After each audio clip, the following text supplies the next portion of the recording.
আসসালামু আলাইকুম ওরহমতুল্লাহ। আজ কোনো বিশ্লেষণ করব না। আজ আমি একটা সত্য কাহিনী বলবো যা শুনে আপনার হাসি পাবে।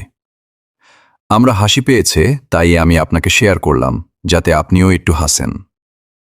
আপনি গুগলকে হালাল বলছেন শুনে গুগল নিজেই বোধহয় একটু লজ্জা পেয়ে যাবে। আপনি কি আসলেও বিশ্বাস করেন গুগল সব হালাল তরিকায় করেছে?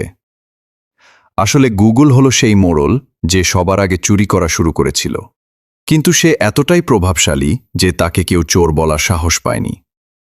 গুগলের হালাল ট্রেন্ডিংয়ের পেছনের গল্পটা একটু দেখেন।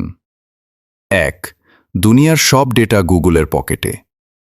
গুগল গত ২৫ বছর ধরে আমাদের ইমেল, আমাদের সার্চ হিস্ট্রি, আমাদের ইউটিউব ভিডিও সবকিছু কিন্তু ফ্রিতেই নিজের সার্ভারে জমা করেছে। আমরা যখনই কোনো লিঙ্কে ক্লিক করেছি আমরা আসলে গুগলকে একটু একটু করে ট্রেন করেছি। এখন তারা সেই ডেটা ব্যবহার করে যখন এআই বানাচ্ছে, যেমন জেমিনাই, তখন বলছে এটা তো আমার নিজের ডেটা। আসলে কি তাই? ডেটা তো আমাদের, ক্রেডিট নিয়ে যাচ্ছে গুগল। ওই যে আপনার সেই সূত্র, উসুল করে নেওয়া। ২. পাবলিশারদের পেটে লাথি। আগে আমরা গুগল সার্চ করলে বিভিন্ন ওয়েবসাইটে যেতাম, সেই ওয়েবসাইটগুলো কিছু টাকা পেত। এখন গুগল তার এআই দিয়ে রেজাল্ট পেজেই সব উত্তর দিয়ে দেয়, ফলে মানুষ আর আসল লিঙ্কে ক্লিক করে না। অর্থাৎ গুগল অন্যের লেখা তথ্য চুরি করে নিজের নামে চালিয়ে দিচ্ছে, আর যার তথ্য সে কিছুই পাচ্ছে না। এটাই কি গুগলের হালাল ব্যবসা? ৩.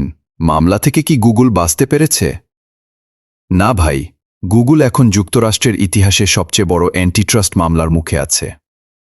আদালত বলছে গুগল ক্ষমতার অপব্যবহার করে সার্চ ইঞ্জিন মার্কেটে একচেটিয়া রাজত্ব করছে। এছাড়া অ্যাপলকে বিলিয়ন বিলিয়ন ডলার ঘুষ দেওয়ার অভিযোগও আছে, যাতে সব ফোনে গুগলকেই ডিফল্ট সার্চ ইঞ্জিন রাখা হয়। ৪. বাচ্চা যখন গুরু সাজে। আপনি যেমনটি বলেছিলেন, বিজ্ঞান এখনো বাচ্চা। গুগলের এআই কিন্তু মাঝে মধ্যে সেটা প্রমাণও করে দেয়। কিছুদিন আগে গুগলের এআই জেমিনাই ঐতিহাসিক ছবি তৈরি করতে গিয়ে যা তালগোল পাকিয়েছিল তা দেখে পুরো দুনিয়া হেসেছে। ওরা যখন বেশি পণ্ডিতি করতে যায় বা ধর্মের ও ইতিহাসের দলিল ছাড়া নিজের মতো করে কিছু বানাতে যায়, তখনই ধরাটা খায়। আপনার অ্যাঙ্গেল থেকে বিচার করলে গুগল আসলে সেই চালাক বিজ্ঞানীর মতো যে ল্যাবরেটরিতে ঢোকার আগে সবার সাথে খুব ভালো ব্যবহার করে, ফ্রি জিমেল, ফ্রি ম্যাপস, কিন্তু ভেতরে গিয়ে ঠিকই আপনার আইডিয়া চুরি করে নিজের নামে পেটেন্ট করে ফেলে। গুগল যতই চেষ্টা করুক হালাল সাজার, দিন শেষে সেও তো সেই তথ্যের ওপরই নির্ভরশীল যা আগে থেকেই পৃথিবীতে ছিল। তারা বড়জোর একটা ভালো লাইব্রেরিয়ান হতে পারে, কিন্তু জ্ঞানের মালিক কখনোই নয়। আজকের মতো এখানেই বিদায় নিচ্ছি। আল্লাহই হলেন রক্ষাকর্তা।